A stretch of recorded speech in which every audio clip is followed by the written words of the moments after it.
ಒಂದು ಮಹತ್ವದ ಲೋಕಸಭಾ ಚುನಾವಣೆಯ ಎರಡನೇ ಹಂತ. ನಮ್ಮ ರಾಜ್ಯಕ್ಕೆ ಒಂದನೇ ಹಂತ, ದೇಶದಲ್ಲಿ ಎರಡನೇ ಹಂತದ ಮತದಾನ ಮುಗಿದಿದೆ. ನಮ್ಮ ಜಿಲ್ಲೆಯಲ್ಲಿ 78%, ಸ್ವಲ್ಪ ಕಡಿಮೆ ಇರಬೇಕು, 2.2%, ಒಳ್ಳೆಯ ಮತದಾನ ಆಗಿದೆ. ಕಳೆದ ಚುನಾವಣೆಗಿಂತಲೂ 0.2% ಜಾಸ್ತಿ ಆಗಿದೆ ಮತದಾನ. ಹೆಚ್ಚಿನಲ್ಲಿ ಕಡೆ ಮತದಾರರು ಬಹಳಷ್ಟು ಉತ್ಸಾಹದಿಂದ ಪಾಲ್ಗೊಂಡು ಶಾಂತಿಯುತವಾದ ಮತದಾನ ನಡೆದಿದೆ. ದಕ್ಷಿಣ ಕನ್ನಡ ಜಿಲ್ಲೆಯಲ್ಲಿ ಯಾವುದೇ ಒಂದು ರೀತಿಯ ಅಹಿತಕರ ಘಟನೆಗಳನ್ನು ಕಂಡು ಬಂದಿಲ್ಲ ಮತ್ತು ಎಲ್ಲ ಮತಗಟ್ಟೆಗಳಲ್ಲಿ ಕೂಡ ಮತದಾರರು ಕೂಡ ಅಷ್ಟೇ ಒಂದು ಉಲ್ಲಾಸದಿಂದ ಮತ ಚಲಾಯಿಸಿದ್ದನ್ನು ನಾವು ನೋಡಿದ್ದೇವೆ. ನಾವು ಇವತ್ತು ಎಲ್ಲ ಮತದಾರ ಬಾಂಧವರಿಗೆ ಜಿಲ್ಲೆಯ ಹೃತ್ಪೂರ್ವಕವಾದ ಧನ್ಯವಾದಗಳನ್ನು ನಮ್ಮ ಪಕ್ಷದ ವತಿಯಿಂದ ಸಮರ್ಪಿಸ್ತೇವೆ. ಮತ್ತು ಇವತ್ತು ನಮ್ಮ ಪಕ್ಷದಲ್ಲಿ ಕೂಡ ಎಲ್ಲ ಮುಖಂಡರು, ಕಾರ್ಯಕರ್ತರು ಎಲ್ಲರೂ ಒಂದು ಒಗ್ಗಟ್ಟಿನ ಪ್ರದರ್ಶನವನ್ನು ಕೊಟ್ಟಿದ್ದಾರೆ. 8 ವಿಧಾನಸಭಾ ಕ್ಷೇತ್ರದಲ್ಲಿ ಕೂಡ ಎಲ್ಲರೂ ಒಗ್ಗಟ್ಟಿನಿಂದ ಕೆಲಸ ಮಾಡಿದ್ದಾರೆ. ಯಾವ ಬದಿಯಲ್ಲಿ ಅಥವಾ ಎಲ್ಲಿ ಕೂಡ ಯಾವುದೇ ಒಂದು ಅಪಸ್ವರ, ಭಿನ್ನಾಭಿಪ್ರಾಯ, ಅದು ಪಕ್ಷದ ಅಭ್ಯರ್ಥಿಯ ಬಗ್ಗೆ ಆಗಲಿ ಅಥವಾ ಇನ್ನಿತರ ಯಾವುದೇ ವಿಚಾರಗಳ ಬಗ್ಗೆ ಆಗಲಿ ಇರಲಿಲ್ಲ. ಎಲ್ಲ ಕಾರ್ಯಕರ್ತರು, ನಾಯಕರೆಲ್ಲ ಒಗ್ಗಟ್ಟಿನಿಂದ ಕೆಲಸ ಮಾಡಿ ಪಕ್ಷಕ್ಕೆ ಹೆಚ್ಚು ಮತ ತರುವಲ್ಲಿ ಶ್ರಮಿಸಿದ್ದಾರೆ. ಎಲ್ಲ ನಾಯಕರಿಗೆ ಮತ್ತು ಕಾರ್ಯಕರ್ತರಿಗೆ ದಕ್ಷಿಣ ಕನ್ನಡ ಜಿಲ್ಲಾ ಕಾಂಗ್ರೆಸ್ ಪರವಾಗಿ ನಾನು ಹೃತ್ಪೂರ್ವಕವಾದ ಧನ್ಯವಾದಗಳನ್ನು ಸಲ್ಲಿಸ್ತೇನೆ. ಮತ್ತು ಈಗ ಯಾವುದು ಕೊಟ್ಟಿದ್ದು? ಹೆಚ್ಚುವರಿಯಾಗಿ ಕೊಟ್ಟಿದ್ದಾರೆ. ಹೆಚ್ಚುವರಿಯಾಗಿ ಬಿಟ್ಟು ಆ 41 ಕೋಟಿಯನ್ನು SDRF ಅಲ್ಲಿ ಬಂದದನ್ನು ಕೂಡ NDRF ಅಲ್ಲಿ ಅದನ್ನು ಕೂಡ ಕಡಿತ ಮಾಡಿಯೇ ಕೊಟ್ಟದ್ದು. ಆದ್ರಿಂದ ಜನತೆಗೆ ಮೋಸ ಮಾಡುವಂತಹ ಕೆಲಸವನ್ನು NDA ಮತ್ತು ಇಲ್ಲಿ BJP ಪಕ್ಷದ ನಾಯಕರು ಮಾಡಿದ್ದಾರೆ. ಅದರ ಫಲವನ್ನು ಅವರು ಉಂಡಿದ್ದಾರೆ. ಇವತ್ತು ಚುನಾವಣೆಗೋಸ್ಕರ, ಎರಡನೇ ಹಂತದ ಚುನಾವಣೆಗೋಸ್ಕರ ಹಣ ಬಿಡುಗಡೆ ಮಾಡಿ ಜನರನ್ನ ಏನಾದರೂ ಮಾಡಿ ಮತ ತಮ್ಮ ಕಡೆಗೆ ಬರಬೇಕು ಅನ್ನುವಂಥ ಉದ್ದೇಶವನ್ನು ಇಟ್ಟುಕೊಂಡು ಮಾಡಿದ್ದಾರೆ ಹೊರತು ಕರುನಾಡಿನ ಜನತೆಯ ಪ್ರೀತಿಯಿಂದ ಅಲ್ಲ, ಮತದ ಪ್ರೀತಿಯಿಂದ ಇವರು ಇವತ್ತು ಹಣವನ್ನು ಬಿಡುಗಡೆ ಮಾಡಿದ್ದು. ಸುಪ್ರೀಂ ಕೋರ್ಟ್ನ ಒತ್ತಾಯದಿಂದ ಹಣವನ್ನು ಬಿಡುಗಡೆ ಮಾಡಿದ್ದು. ಸುಪ್ರೀಂ ಕೋರ್ಟ್ಗೆ ಧನ್ಯವಾದ ಸಲ್ಲಿಸುವುದರ ಜೊತೆಗೆ ನಾನು ನಮ್ಮ ಕೆಚ್ಚೆದೆಯ ಮುಖ್ಯಮಂತ್ರಿಗಳು, ಅವರಿಗೆ ಸಾಥ್ ಕೊಟ್ಟಂತಹ ಉಪಮುಖ್ಯಮಂತ್ರಿಗಳು, ಅವರಿಗೂ ಕೂಡ ನಾನು ಧನ್ಯವಾದವನ್ನು ಸಲ್ಲಿಸ್ತೇನೆ. ದೇಶದ ಇತಿಹಾಸದಲ್ಲಿ ನಮ್ಮ ಒಕ್ಕೂಟ ವ್ಯವಸ್ಥೆಯಲ್ಲಿ ಕೇಂದ್ರ ಸರ್ಕಾರದಿಂದ ಆದಂತಹ ನಿರಂತರ ಅನ್ಯಾಯಕ್ಕೆ ನ್ಯಾಯ ಕೋರಿ ಕೋರ್ಟಿಗೆ ಹೋದಂಥ ನಿದರ್ಶನ ಇದೇ ಮೊದಲು. ತದನಂತರ ಬೇರೆ ರಾಜ್ಯದವರು ಕೂಡ ಹೋದರು. ಅದಕ್ಕೋಸ್ಕರ ನಾನು ಮುಖ್ಯಮಂತ್ರಿಯವರನ್ನು ಈ ಕೇಂದ್ರ ಸರ್ಕಾರಕ್ಕೆ ಎಚ್ಚರಿಕೆ, BJP 56 ಇಂಚಿನ ಪ್ರಧಾನಿಗೆ ಎಚ್ಚರಿಕೆ ಕೊಟ್ಟದ್ದಕ್ಕೆ ನಾನು ಹೃತ್ಪೂರ್ವಕವಾದ ಧನ್ಯವಾದಗಳನ್ನು ಕಾಂಗ್ರೆಸ್ ಪರವಾಗಿ ಸಲ್ಲಿಸ್ತೇನೆ. ಈ ಒಂದು ಮಹತ್ ಕಾರ್ಯ ಅವರು ಮಾಡಿದ್ದಾರೆ. ಇನ್ನು ಮುಂದೆ ಯಾವುದೇ ಸರ್ಕಾರ ಬರಲಿ, ಆ ಸರ್ಕಾರಕ್ಕೆ ಇದೊಂದು ಎಚ್ಚರಿಕೆ ಗಂಟೆ ಆಗಬೇಕು. ಒಕ್ಕೂಟ ವ್ಯವಸ್ಥೆಯಲ್ಲಿ ಯಾವತ್ತೂ ಮಲತಾಯಿ ಧೋರಣೆ ಆಗಬಾರ್ದು. ರಾಜ್ಯ ಸರ್ಕಾರ ಒಂದು ಪಕ್ಷದಿರ್ಬೋದು, ಕೇಂದ್ರ ಸರ್ಕಾರ ಒಂದು ಪಕ್ಷದಿರ್ಬೋದು, ನಾಳೆ ರಾಜ್ಯ ಸರ್ಕಾರ ಮತ್ತೊಂದು ಪಕ್ಷದ ಬರ್ಬೋದು, ಕೇಂದ್ರ ಸರ್ಕಾರ ಇನ್ನೊಂದು ಪಕ್ಷದ ಬರ್ಬೋದು. ಆದರೆ ಒಕ್ಕೂಟ ವ್ಯವಸ್ಥೆಯಲ್ಲಿ ಏನು ಪಾಲು ಯಾರ್ದು ಇದೆ ಆ ಪಾಲನ್ನು ಪಡೀಲಿಕ್ಕೆ ಆ ರಾಜ್ಯಗಳು ಹಕ್ಕಿದೆ, ಆ ರಾಜ್ಯದ ಜನತೆಗೆ ಹಕ್ಕಿದೆ. ಆ ರಾಜ್ಯದ ಜನತೆಯ ಹಕ್ಕನ್ನು ಕಸಿದುಕೊಳ್ಳುವಂಥ ಕೆಲಸ ಕೇಂದ್ರ ಸರ್ಕಾರ ಯಾವುದೇ ಸರ್ಕಾರದಲ್ಲಿ ಮಾಡಬಾರ್ದು. ಮಾಡಿದರೆ ಅದಕ್ಕೆ ಒಂದು ಇವತ್ತು ಇನ್ನು ಮುಂದಿನದಕ್ಕೆ ಉತ್ತರದಾಯಿಯಾಗಿ ಸುಪ್ರೀಂ ಕೋರ್ಟ್ ಇವತ್ತು ಎಚ್ಚರಿಕೆಯನ್ನು ನೀಡಿದೆ. ನಮ್ಮ ಮುಖ್ಯಮಂತ್ರಿಗಳು ಒಂದು ದಾರಿಯನ್ನು ತೋರಿಸಿಕೊಟ್ಟಿದ್ದಾರೆ ಎಲ್ಲ ರಾಜ್ಯಗಳಿಗೆ. ಇವತ್ತು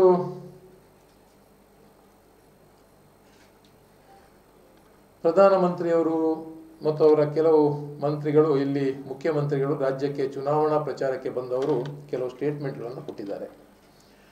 ಕಾಂಗ್ರೆಸ್ ಗೆದ್ದರೆ ದೇಶದಲ್ಲಿ ಗೋ ಹತ್ಯೆ ಖಚಿತ. ಸನ್ಮಾನ್ಯ ಉತ್ತರ ಪ್ರದೇಶದ ಮುಖ್ಯಮಂತ್ರಿಯವರಾದ ಯೋಗಿ ಅವರು. ನಾವು ಎಲ್ಲಿ ಹೇಳಿದ್ದೇವೆ? ನಾವು ನಮ್ಮ ಪ್ರಣಾಳಿಕೆಯಲ್ಲಿ ಏನಾದರೂ ಹೇಳಿದರೆ ಅದನ್ನು ಇವರು ಹೇಳುವುದು ಸರಿ. ಸುಮ್ಮನೆ ಸುಳ್ಳು ಹೇಳಿಕೊಂಡು ಎಷ್ಟು ಸುಳ್ಳು ಹೇಳ್ತಾರೆ. 15 ಲಕ್ಷ ಆಯಿತು, ಜನ್ಧನ್ ಆಯಿತು, 2 ಕೋಟಿ ಕೆಲಸ ಆಯಿತು, ಕಪ್ಪು ಹಣ ತರುವುದು ಆಯಿತು,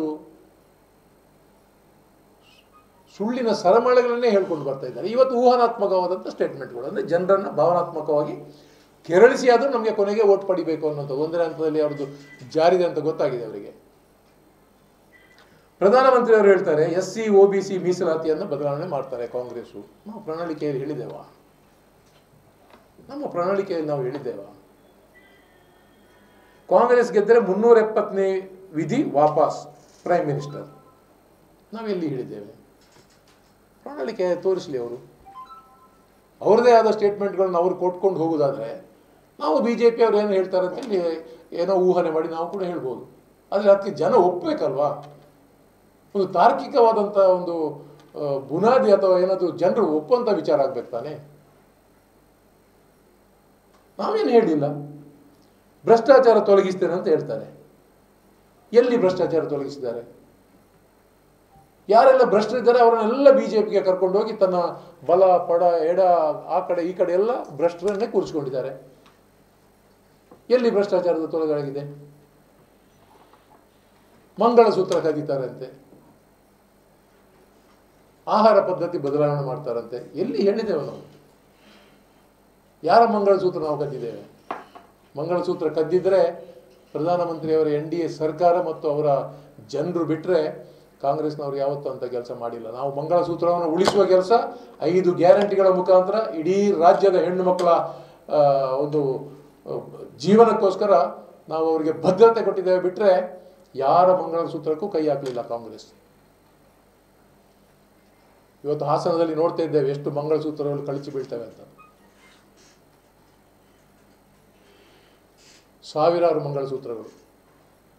ಕುಮಾರಸ್ವಾಮಿ ಅವರು ಹೇಳ್ತಾರೆ ನಮಗೆ ಮತ್ತು ದೇವೇಗೌಡರಿಗೆ ಮಹಿಳೆಯರಂದ್ರೆ ಬಹಳ ಗೌರವ. ಇವರ ಗೌರವನೂ ಗೊತ್ತಾಗಿದೆ.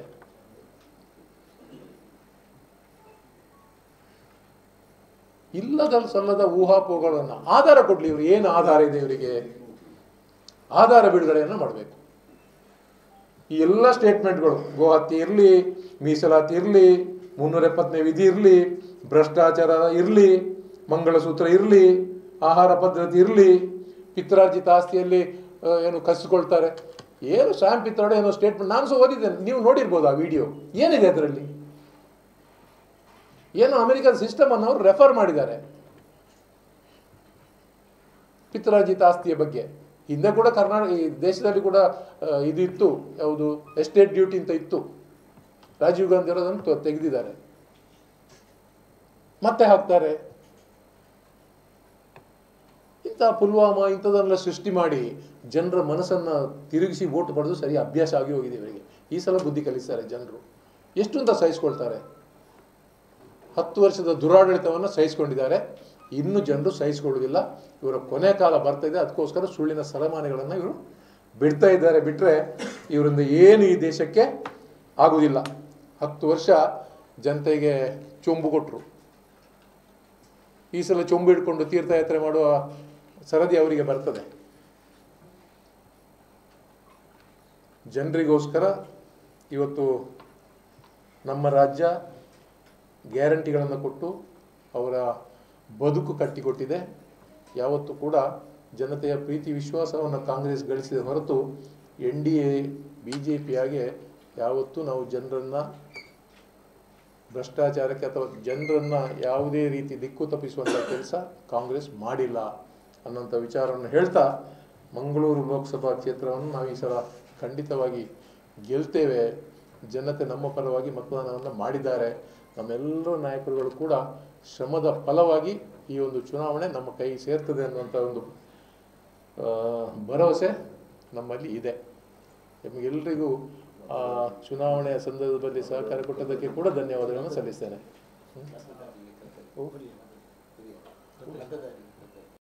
ಆಸ್ತಿ ಆದರೆ ಅವರಿಗೆ ಬೆನಿಫಿಟ್ ಅಂತ ಹೇಳುವಂಥದ್ದು ನನಗೇನು ಅರ್ಥ ಆಗ್ತಿಲ್ಲ. ಅಂದರೆ ಜನರು ನಮ್ಮ ಪರವಾಗಿಯೂ ಮತ ಚಲಾಯಿಸಿರ್ಬೋದು ಉಮೇದಿನಲ್ಲಿ ಬಂದು. ಗ್ಯಾರಂಟಿಯ ಪ್ರಭಾವ ಇರ್ಬೋದು, ಅವರ ದೌರ್ಜನ್ಯ ಇರ್ಬೋದು, ಹೆಣ್ಮಕ್ಳು ಮುತುವರ್ಜಿಯಿಂದ ಕೊಟ್ಟಿರ್ಬೋದು, ನಮಗೆ ಮತವನ್ನು ಕಟ್ಟಲಿಕ್ಕೆ ಬಂದಿರ್ಬೋದು.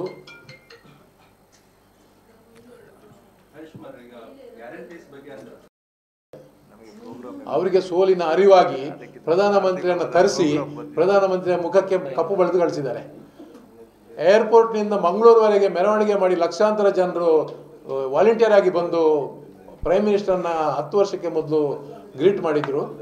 ನೀವು ಉಂತಲೇ ಓಯ್ ಒಂಚೂರು ಉಂತಲೆಪ್ಪ ಹೆಂಗೆ ನಿಖಿಲ್ನಾಥ್ ಮಾತಾಡ್ರ ಹೆಂಗೆ ಕನ್ಫ್ಯೂಸ್ ಆಗ್ಬಿಡು. ಮೊನ್ನೆ ಏನಾಯ್ತು, 1 ಕಿಲೋಮೀಟರ್ ಮಾಡಿದ್ರು, 10-12 ಕಿಲೋಮೀಟರ್ ಮೆರವಣಿಗೆ ಲಕ್ಷಾಂತರ ಜನರ ಹತ್ರ ಮಾಡಿಸಿ ಇವರಿಗೆ ಸೋಲಿನ ಭೀತಿ ಬಂತು. ನಮಗೆ ಸೋಲಿನ ಭೀತಿ ಇಲ್ಲ. ಸಿದ್ದರಾಮಯ್ಯರು ಮತ್ತು ಉಪಮುಖ್ಯಮಂತ್ರಿಗಳು ನಮ್ಮ ಚುನಾವಣೆಗೆ ಮೊದಲು ಒಂದು ಸಮಾವೇಶವನ್ನು ಬಹಳ ದೊಡ್ಡ ಮಟ್ಟದಲ್ಲಿ ನಾವು ಮಾಡಿದ್ದೇವೆ. ಆ ಸಮಾವೇಶವೇ ನಮಗೆ ಇಡೀ ಜಿಲ್ಲೆಗೆ ಮತ್ತು ಹಲವಾರು ನಮ್ಮ ಪಾರ್ಲಿಮೆಂಟರಿ ಕಾನ್ಸ್ಟಿಟ್ಯೂನ್ಸಿಗಳಿಗೆ ಒಂದು ಸಂದೇಶವನ್ನು ನೀಡಿತ್ತು. ಇವತ್ತು ನಮಗೆ ಮುಖ್ಯಮಂತ್ರಿಗಳು ಮತ್ತು ಉಪಮುಖ್ಯಮಂತ್ರಿಗಳು ಡೇಟನ್ನು ಕೊಟ್ಟಿದ್ದರು. ಅವರಿಗೆ ಸ್ವಲ್ಪ ಅನಾರೋಗ್ಯ ಆದ್ದರಿಂದ ಅದು ಪೋಸ್ಟ್ಪೋನ್ ಆಯಿತು, ಮತ್ತು ಅವರಿಗೆ ಹೊಂದಾಣಿಕೆ ಆಗಲಿಲ್ಲ ಹೊರತು ಬೇರೆ ಏನೋದ್ರಲ್ಲಿ ವಿಶೇಷತೆ ಇಲ್ಲ. ಸುರ್ಜೇವಾಲ ಅವರು ಬಂದರು, ಇಲ್ಲಿ ಪತ್ರಿಕೆಯಲ್ಲಿ ಮಾತನಾಡಿ ಎಲ್ಲರಿಗೂ ಸಂದೇಶವನ್ನು ನೀಡಿದ್ದಾರೆ. BJPಯವರಿಗೆ ನಮ್ಮ ಕಾಂಗ್ರೆಸ್ನ ಸ್ಟ್ರೆಂತ್ ಮೊನ್ನೆ ಗೊತ್ತಾಗಿದೆ. ಅವರು ಸೋಲ್ತಾರೆ ಅನ್ನುವಂಥ ಭೀತಿ ಅವರಿಗೆ ಬಂದಿದೆ. ಆದ್ದರಿಂದಾಗಿ ಪ್ರೈಮ್ ಮಿನಿಸ್ಟರ್ಗೆ ದಂಬಾಲು ಬಿದ್ದು ಒಮ್ಮೆ ಬಂದು ಹೋಗಲೇಬೇಕು ಅಂತೇಳಿ ನಾರಾಯಣ ಗುರುಗಳ ಮೂರ್ತಿಗೆ ಒಂದು ಹಾರವನ್ನು ಹಾಕಿಸಿ ಬೇಕಾದಷ್ಟು ಅವಮಾನ ಮಾಡಿದ್ದಾರೆ. ಪಠ್ಯ ಪುಸ್ತಕದಿಂದ ತೆಗೆದಿದ್ದಾರೆ. ಟ್ಯಾಬ್ಲೋಗೆ ಪರ್ಮಿಷನ್ ಕೊಡಲಿಲ್ಲ. ಬರುವ ವರ್ಷ ಖಂಡಿತ ಕೊಡ್ತೇನೆ ಅಂತೇಳಿ ನಮ್ಮ ನಾಯಕರೊಬ್ಬರು ಬಹಳ ದೊಡ್ಡ ಪತ್ರಿಕಾಗೋಷ್ಠಿ ಮಾಡಿ ಹೇಳಿದ್ದಾರೆ, ತಮಗೂ ಗೊತ್ತಿದೆ. ಆ ನಂತರ 2 ವರ್ಷ ಮುಗೀತು, ಕೊಡಲಿಲ್ಲ. ಈಗ ಬಂದು ಹಾರ ಹಾಕಿದ ಕೂಡಲೇ ಮೊನ್ನೆ ಯಾರು ಜೋಶಿ ಅವರು ಯಾರೋ ಒಂದು ಸ್ಟೇಟ್ಮೆಂಟ್ ಕೊಟ್ಟರು. ಇಡೀ ಬ್ರಹ್ಮಶ್ರೀ ನಾರಾಯಣ ಗುರುಗಳನ್ನು ಇಡೀ ದೇಶಕ್ಕೆ ಪರಿಚಯ ಮಾಡಿದಾರಂತೆ ಮೋದಿಯವರು. ದೇಶಕ್ಕೆ ನಾರಾಯಣ ಗುರುಗಳನ್ನು ಪ್ರಚಾರ ಮಾಡಲಿಕ್ಕೆ ಮೋದಿ ಯಾರು? ನಾರಾಯಣ ಗುರುಗಳ ಇನ್ಫ್ಲುಯೆನ್ಸ್ ಗಾಂಧೀಜಿ ಆ ಕಾಲದಲ್ಲಿ ಅವ್ರದ್ದು ಇನ್ಫ್ಲುಯೆನ್ಸ್ ಇತ್ತು. ದೊಡ್ಡ ದೊಡ್ಡ ಸ್ವಾಮೀಜಿಗಳು ಬಂದವರನ್ನು ಭೇಟಿ ಮಾಡಿ ದಾರ್ಶನಿಕ ಮಹಾನ್ ಪುರುಷ ಅಂತೇಳಿ ಇಡೀ ದೇಶಕ್ಕೆ ಅವರ ಸಂದೇಶಗಳನ್ನು ಸಾರಿದ್ದಾರೆ. ಇಡೀ ದೇಶ ಅವರ ಸಂದೇಶವನ್ನು ಇವತ್ತು ಕೂಡ ಯಾವುದೇ ಸರ್ಕಾರ ಕೂಡ ಅದನ್ನು ಪಾಲಿಸ್ತಾ ಇದೆ. ದೇಶಕ್ಕೆ ಮೋದಿ ಅವರು ನಾರಾಯಣ ಗುರುಗಳನ್ನು ಪರಿಚಯಿಸಲಿಕ್ಕೆ ಏನಿದೆ? ಇಂಥ ಒಂದು ಸ್ಟೇಟ್ಮೆಂಟ್ಗಳನ್ನು ಕೊಡ್ತಾರೆ. ಹೆದರಿಕೆ, ಟೋಟಲ್ ಡೆಸ್ಪರೇಟ್ BJPಯವರು. ಅದಕ್ಕೋಸ್ಕರ ಮೋದಿ ಅವರನ್ನು ಕರ್ತಂದೆ. ನಮಗೆ ಅಂಥ ಭೀತಿ ನಮಗೆ ಕಾಡಲಿಲ್ಲ, ಅಥವಾ ಬರಲಿಲ್ಲ ಅಂತ ಹೇಳಿದರೆ ಅದನ್ನು ನಾವು ಒಂದು ದೊಡ್ಡ ವಿಷಯವಾಗಿ ತಗೊಳ್ಳಿಲ್ಲ. ಅದು ನಮಗೆ ಅವರ ಡೇಟ್ ಫಿಕ್ಸ್ ಆಗಲಿಲ್ಲ, ಬರಬೇಕಿತ್ತು, ಬರಲಿಲ್ಲ. ಆದ್ದರಿಂದ ನಮ್ಮ ಕೆಲಸಕ್ಕೆ ಸ್ವಲ್ಪ ಒಳ್ಳೆಯ ರೀತಿಯಲ್ಲಿ ನಮ್ಮ ಕಾರ್ಯಕರ್ತರು ಫುಲ್ ಫ್ಲೆಜ್ ಆಗಿ ಕೆಲಸ ಮಾಡಲಿಕ್ಕೆ ಅವಕಾಶ ಆಗಿದೆ. ಇಲ್ದಿದ್ರೆ 2 ದೊಡ್ಡ ಸಮಾವೇಶ ಆಗೋದಾದರೆ 4 ದಿವಸ ನಮ್ಮದು ಹೋಗ್ತದೆ, ಕೆಲಸವೇ ಇಲ್ಲ. ಅವರಿಗೂ ಯಾವುದೇ ಅಂಡರ್ಸ್ಟ್ಯಾಂಡಿಂಗ್ ಇಲ್ಲ. ನಮ್ಮ INDIA ಇಂಡಿಯಾ ಒಕ್ಕೂಟದಲ್ಲಿ ಆ ಪಕ್ಷ ನಮ್ಮ ಜೊತೆ ಇಲ್ಲ. ನಮ್ಮ ಇಂಡಿಯಾ ಜೊತೆ ಒಕ್ಕೂಟದ ಜೊತೆ ಯಾವೆಲ್ಲ ಪಕ್ಷ ಇದೆ ಆ ಎಲ್ಲ ಪಕ್ಷಗಳು ನಮಗೆ ಬಹಿರಂಗವಾಗಿ ಸಪೋರ್ಟನ್ನು ಮಾಡಿದ್ದಾರೆ. SDPIಯ ಬಗ್ಗೆ ನೀವು ಪ್ರಸ್ತಾಪವನ್ನು ಮಾಡಿದ್ದೀರಿ. ನಾವು ಆ ಪಕ್ಷವನ್ನು ನಾವು ಭೇಟಿಯೂ ಆಗಿಲ್ಲ, ಅಥವಾ ಅವರು ನಮಗೆ ಸಪೋರ್ಟ್ ಕೊಡ್ತಾರೆ ಅನ್ನೋದನ್ನು ಅವರು ಕೂಡ ಹೇಳಿಲ್ಲ.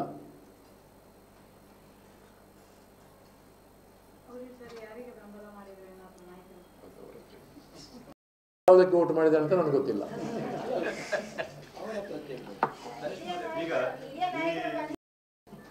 ಪೊಸಿಟಿವ್ ಯಾವುದಿದೆ? ನಾನು ಎಲ್ಲ ಹೇಳಿದ್ದೇನಲ್ಲ, ಈಗ ಎಲ್ಲ ಡ್ರಾಬ್ಯಾಕ್ ಅವ್ರದ್ದು. ನಂಬರ್ 1 ಸಂಸದರನ್ನು ತೆಗೆದು ಬಿಟ್ರು, ಅಂದರೆ ಕೆಲಸ ಮಾಡಲಿಲ್ಲ ಅಂತ ನಿಘಂಟಾಯ್ತಲ್ವಾ? ಮಂಗಳೂರಿನಲ್ಲಿ ಅವರ ಲೋಕಸಭಾ ಸದಸ್ಯರು ಕೆಲಸ ಮಾಡಲಿಲ್ಲ ಅನ್ನೋಂಥದ್ದು ನಿಘಂಟಾಯ್ತಾನೆ. ಅದಕ್ಕಿಂತ ದೊಡ್ಡ ಪುರಾವೆ ನಿಮ್ಗೇನು ಬೇಕು? ಯಾಕೆ ಬದಲಾವಣೆ ಮಾಡಬೇಕಿತ್ತಾದರೆ? ಅವರ ಪಾರ್ಲಿಮೆಂಟ್ ಸದಸ್ಯರು ಇಲ್ಲಿ ಸರಿಯಾಗಿ ಪರಿಣಾಮಕಾರಿಯಾಗಿ ಕೆಲಸ ಮಾಡಿದ್ದಾರೆ, ನಮ್ಮ ಸರ್ಕಾರದ ಕಾರ್ಯಕ್ರಮಗಳನ್ನು ಅನುಷ್ಠಾನ ಮಾಡಿದ್ದಾರೆ, ಜನರ ಪ್ರೀತಿ ವಿಶ್ವಾಸವನ್ನು ಗಳಿಸಿದ್ದಾರೆ. ಜನರಿಗೆ ಅವರಿಗೆ ಇನ್ನೂ ಕೂಡ ಅವರಿಗೆ ಒಲವು ಬೇಕು ಅನ್ನುವಂಥದ್ದು ಅವರಿಗೆ ಇದ್ದರೆ ಯಾಕೆ ಬದಲಾವಣೆ ಮಾಡಬೇಕಾಗಿತ್ತು? ಟೋಟಲ್ ಫೈಲ್ಯೂರ್ ಅವ್ರದ್ದು.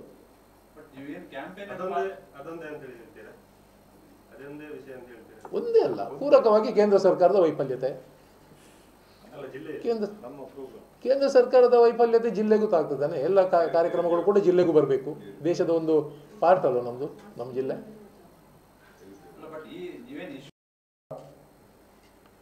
ತಮ್ಮ ಸಹಕಾರವನ್ನು ನೀಡಿದ್ದೀರಿ. ಎಲ್ಲ ಪತ್ರಿಕೆಗಳಲ್ಲಿಯೂ ನಮ್ಮ ಪಕ್ಷದ ಪರವಾಗಿಂತ ಒಳ್ಳೆ ಸರಿಯಾದ ಒಂದು ನಿಷ್ಪಕ್ಷಪಾತವಾದ ವಿಚಾರವನ್ನು ತಿಳಿಸ್ತಾ ಜನರಿಗೆ ಕೂಡ ಒಂದು ಆಶಾಭಾವನೆಯನ್ನು ಉಂಟು ಮಾಡುವಲ್ಲಿ ಪತ್ರಿಕಾ ಪ್ರತಿನಿಧಿಗಳು ಪತ್ರಿಕೆಗಳು ಕೂಡ ಸಹಕರಿಸಿವೆ. ಅವರಿಗೆ ಕೂಡ ನಾನು ಹೃತ್ಪೂರ್ವಕವಾದ ಧನ್ಯವಾದಗಳನ್ನು ಜಿಲ್ಲಾ ಕಾಂಗ್ರೆಸ್ ಪರವಾಗಿ ಸಲ್ಲಿಸ್ತೇನೆ. 33 ವರ್ಷಗಳಿಂದ ನಮಗೆ ಮಂಗಳೂರು ಲೋಕಸಭಾ ಕ್ಷೇತ್ರದಲ್ಲಿ ಕಾಂಗ್ರೆಸ್ ಪಕ್ಷದ ಅಭ್ಯರ್ಥಿಯನ್ನು ಗೆಲ್ಲಿಸುವಲ್ಲಿ ಆಗಲಿಲ್ಲ, ನಾವು ವಿಫಲರಾಗಿದ್ದೆವು. ಇವತ್ತು ನಮ್ಮ ಈ ಒಗ್ಗಟ್ಟಿನ ಹೋರಾಟದ ಫಲ ನಾವೇನು ನಿರೀಕ್ಷಿಸಿದ್ದೇವೋ ಅದು ಫಲ ಕೊಡ್ತೇವೆ ಅನ್ನುವಂಥ ಭರವಸೆ ನಮ್ಮದು. ಖಂಡಿತ ಈ ಚುನಾವಣೆಯನ್ನು ನಾವು ಸುಮಾರು 1 ಲಕ್ಷದ ಅಂತರದಲ್ಲಿ ಗೆಲ್ತೇವೆ. ಆ ಒಂದು ವಾತಾವರಣ ಇವತ್ತು ಜಿಲ್ಲೆಯಲ್ಲಿ ಸೃಷ್ಟಿಯಾಗಿದೆ. 8 ವಿಧಾನಸಭಾ ಕ್ಷೇತ್ರಗಳಲ್ಲಿ ಕೂಡ ಒಳ್ಳೆಯ ರೀತಿಯ ಜನಸ್ಪಂದನೆ. ಮತದಾನ ದಿವಸ ಕೂಡ ಎಲ್ಲ ಬೂತ್ಗಳಲ್ಲಿ ಅನೇಕ ಕಡೆ ಕಾಂಗ್ರೆಸ್ನ ಬೂತ್ಗಳಲ್ಲಿ, ಅನೇಕ ಕಡೆ ಅಲ್ಲ, ಕೆಲವು ಕಡೆ ಕಾಂಗ್ರೆಸ್ ಬೂತ್ಗಳಲ್ಲಿ ಸ್ವಲ್ಪ ಕೆಲವು ಸಲ ವ್ಯತ್ಯಾಸಗಳನ್ನಾದದನ್ನು ನಾವು ಗಮನಿಸಿದ್ದೇವೆ. ಆದರೆ ಈ ಸಲ 1887 ಮತಗಟ್ಟೆಗಳಲ್ಲಿ ಕೂಡ ಒಳ್ಳೆಯ ರೀತಿಯಲ್ಲಿ ನಮ್ಮ ಕಾರ್ಯಕರ್ತರು ಕೂಡ ಕೆಲಸ ಮಾಡಿ ಮತ ಚಲಾಯಿಸುವಂತೆ ಮತ್ತು ಪಕ್ಷದ ಕಡೆ ಒಲವು ತರುವಂತೆ ಶ್ರಮಿಸಿದ್ದಾರೆ. ಎಲ್ಲಿ ಕೂಡ ಯಾವುದೇ ವ್ಯತ್ಯಾಸ ಕೂಡ ಆಗಿಲ್ಲ. ಒಂದು ಒಳ್ಳೆಯ ಚುನಾವಣೆಯನ್ನು ನಾವು ಎದುರಿಸಿದ್ದೇವೆ ಅನ್ನುವಂಥ ಒಂದು ಸಂತೃಪ್ತಿ ನಮ್ಮಲ್ಲಿದೆ. ಇವತ್ತು ನಮ್ಮ ರಾಜ್ಯದ 1ನೇ ಹಂತದಲ್ಲಿ ಕೂಡ 14 ಕಡೆಗಳಲ್ಲಿ ಸುಮಾರು 11 ಕ್ಷೇತ್ರಗಳಲ್ಲಿ ನಾವು ಗೆಲ್ಲುವ ಭರವಸೆಯನ್ನು ಹೊಂದಿದ್ದೇವೆ. ಆ ಥರ ನಮ್ಮ ಇವತ್ತು ಆಂತರಿಕವಾದಂಥ ಪಕ್ಷದ ರಿಪೋರ್ಟ್ ಕೂಡ ಹೇಳ್ತದೆ. ಅನೇಕ ಆ್ಯಂಗಲ್ಗಳಲ್ಲಿ ಕೂಡ ಈ ಒಂದು ನಮಗೆ ರಿಪೋರ್ಟ್ ಬರ್ತಾ ಇದೆ. ಮತ್ತು ದೇಶದಲ್ಲಿ ಆದಂತಹ 2ನೇ ಹಂತದ ಮತದಾನ, ಅದರಲ್ಲಿ ಕೂಡ ಇಂಡಿಯಾ ಒಕ್ಕೂಟ ಹೆಚ್ಚು ಸ್ಥಾನಗಳನ್ನು ಗೆಲ್ತದೆ ಅನ್ನುವಂಥ ಒಂದು ವರದಿ ಕೂಡ ನಮ್ಮಲ್ಲಿ ಇದೆ. ಇವತ್ತು ಕೇಂದ್ರ ಸರ್ಕಾರದ ವೈಫಲ್ಯತೆ ಇದರಿಂದೆಲ್ಲವನ್ನ ಜನರು ಅರಿತು ಕರ್ನಾಟಕ ರಾಜ್ಯದ ಅನೇಕ ಭರವಸೆಗಳು ಮತ್ತು ಅನುಷ್ಠಾನ ಎಲ್ಲವನ್ನು ಕೂಡ ಜನರು ತಿಳಿದು ಈ ಮತದಾನವನ್ನು ಮಾಡಿದ್ದಾರೆ. ನಮ್ಮ ಪಕ್ಷಕ್ಕೆ ಹೆಚ್ಚಿನ ಒಂದು ಬಲವನ್ನು ಕೊಟ್ಟಿದ್ದಾರೆ ಅನ್ನುವಂಥದ್ದು ನಮಗೆ ಬಹಳ ಸಂತೋಷದ ವಿಚಾರ. ಇವತ್ತು ಕೇಂದ್ರ ಸರ್ಕಾರ ಕೊನೆಗೂ ಬರ ಪರಿಹಾರದ ಹಣವನ್ನು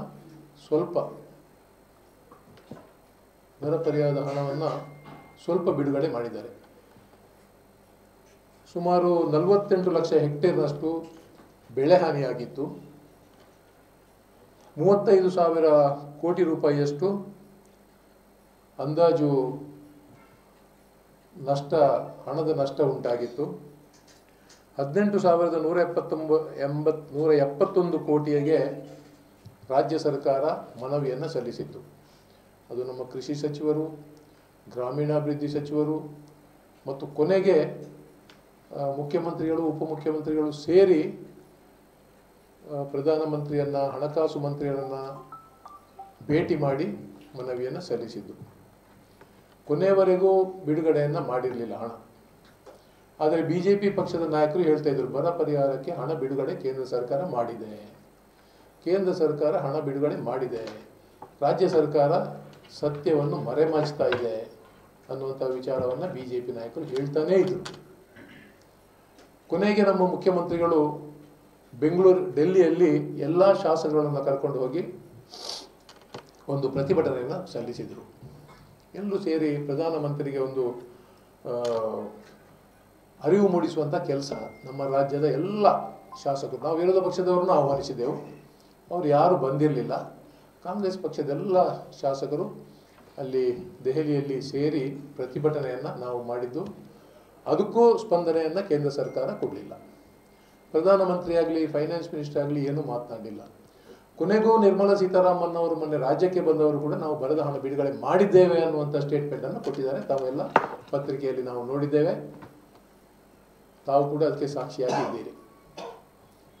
ನಾವು ಅಶೋಕ್ರವರು ವಿರೋಧ ಪಕ್ಷದ ನಾಯಕರು, ಬೊಮ್ಮಾಯಿಯವರು ಮಾಜಿ ಮುಖ್ಯಮಂತ್ರಿಗಳು, ಯಡಿಯೂರಪ್ಪನವರು ಸೀನಿಯರ್ ಲೀಡರ್, ವಿಜಯೇಂದ್ರ ರಾಜ್ಯದ ಅಧ್ಯಕ್ಷರು ಮತ್ತು ಎಲ್ಲ BJP ನಾಯಕರುಗಳು ಬರ ಪರಿಹಾರದ ಹಣ ಕೇಂದ್ರ ಸರ್ಕಾರ ಬಿಡುಗಡೆ ಮಾಡಿದೆ ಅಂತ ಹೇಳಿದರು. ಕೊನೆಗೆ ಮುಖ್ಯಮಂತ್ರಿಗಳು ಯಾವುದೇ ದಾರಿ ಇಲ್ಲದೆ ಸುಪ್ರೀಂ ಕೋರ್ಟ್ನ ಕದವನ್ನು ತಟ್ಟಬೇಕಾಯಿತು. ಸುಪ್ರೀಂ ಕೋರ್ಟ್ನ ಕದವನ್ನು ತಟ್ಟಿದ ಮೇಲೆ ಮತ್ತೂ ಕೂಡ ಅವರು ಪರಿಹಾರ ಹಣ ಕೊಟ್ಟಿದ್ದೇವೆ ಅನ್ನೋದನ್ನು ಪುನರುಚ್ಚರಿಸಿದಾಗ ಮುಖ್ಯಮಂತ್ರಿಗಳು ಹೇಳಿದರು, ಈ ಮಾತನ್ನು ನೀವು ಸುಪ್ರೀಂ ಕೋರ್ಟಲ್ಲಿ ಹೇಳಿ. ಇವತ್ತು ಏನು ಈ ಚುನಾವಣೆಯ ಮಧ್ಯೆ ಒಂದು ಹಂತದ ಚುನಾವಣೆ ನಡೆದಿದೆ. ಒಂದು ಹಂತದ ಚುನಾವಣೆ ನಡೆಯುವಾಗ ಜನರ ಮನೋಸ್ಥಿತಿ ಬೆಂಗಳೂರಿನಿಂದ ಡೆಲ್ಲಿವರೆಗೆ ಮುಟ್ಟಿದೆ. ಜನರ ನಾಡಿ ಮಿಡಿತ ಗೊತ್ತಾಯಿತು. ಮತದಾನ ಯಾವ ರೀತಿಯಲ್ಲಿ ಆಗಿದೆ ಅನ್ನೋದನ್ನು, ಕರುನಾಡಿಗೆ ಇವರು ಮಾಡಿದಂಥ ಅನ್ಯಾಯವನ್ನು ಜನರು ಪ್ರತಿಷ್ಠೆಯನ್ನಾಗಿ ಕರ್ನಾಟಕದ ಜನತೆ ಪರಿಗಣಿಸಿದರು. NDA ವಿರುದ್ಧವಾಗಿ ಮತವನ್ನು ಚಲಾಯಿಸಿದ್ದಾರೆ. ಕಾಂಗ್ರೆಸ್ ಪಕ್ಷಕ್ಕೆ 11ಕ್ಕಿಂತ ಹೆಚ್ಚು ಸ್ಥಾನಗಳು 14ರಲ್ಲಿ ಬರ್ತವೆ ಅನ್ನುವಂಥ ರಿಪೋರ್ಟ್ ಯಾವಾಗ ಪ್ರಧಾನಿಗೆ ಮುಟ್ಟಿತೋ, ಚುನಾವಣಾ ಆಯೋಗದ ಪರ್ಮಿಷನ್ನಿಂದ ರಿಲ್ಯಾಕ್ಸ್ ಮಾಡಿ ಇವತ್ತು 3,454 ಕೋಟಿಯನ್ನು ರಿಲೀಸ್ ಮಾಡಿತು. ಹಾಗಾದರೆ ಈ ಹಿಂದೆ ರಿಲೀಸ್ ಮಾಡಿದ್ದೇವೆ, ನಾವು ಬರ ಪರಿಹಾರದ ಹಣ ಕೊಟ್ಟಿದ್ದೇವೆ ಅಂತ ಹೇಳಿದ್ದು ಯಾವುದು? ಅಶೋಕ್ರವರು ಉತ್ತರ ಕೊಡಬೇಕಲ್ವಾ? ನಿರ್ಮಲಾ ಸೀತಾರಾಮನ್ ಉತ್ತರ ಕೊಡಬೇಕಲ್ವಾ? ಯಾವ ಹಣ ರಿಲೀಸ್ ಮಾಡಿದ್ರು, ಎಲ್ಲಿ ಹೋಯ್ತದು ದುಡ್ಡು? ಈಗ ನಾವು 3,454 ಕೋಟಿ, 18,000 ಕೋಟಿಯಲ್ಲಿ 3,450 ಕೋಟಿ ಕೊಟ್ಟಿದ್ದಾರೆ. ಇದು ಕೂಡ ನಾವಿವತ್ತು ಧನ್ಯವಾದ ಹೇಳಬೇಕಾಗಿರೋದು ಸುಪ್ರೀಂ ಕೋರ್ಟಿಗೆ. ಸುಪ್ರೀಂ ಕೋರ್ಟ್ ಯಾವಾಗ ಚಾಟಿ ಬೀಸಿತ ತದನಂತರ ಎಚ್ಚೆತ್ತುಕೊಂಡ್ರೆ ಹೊರತು, ಅವರು ಸುಪ್ರೀಂ ಕೋರ್ಟ್ ಹೇಳುವ ಮೊದಲು ನಾವು ಕೊಟ್ಟಿದ್ದೇನೆ ಅನ್ನುವಂಥ ಒಂದು ಸ್ಟೇಟ್ಮೆಂಟ್ ಬಿಟ್ಟರೆ ಅವೇ ಕೆಡವಲಿ. ಸ್ಟೇಟ್ಮೆಂಟ್ ಬಿಟ್ಟು ಇವತ್ತು ಒಂದು ಮಹತ್ವದ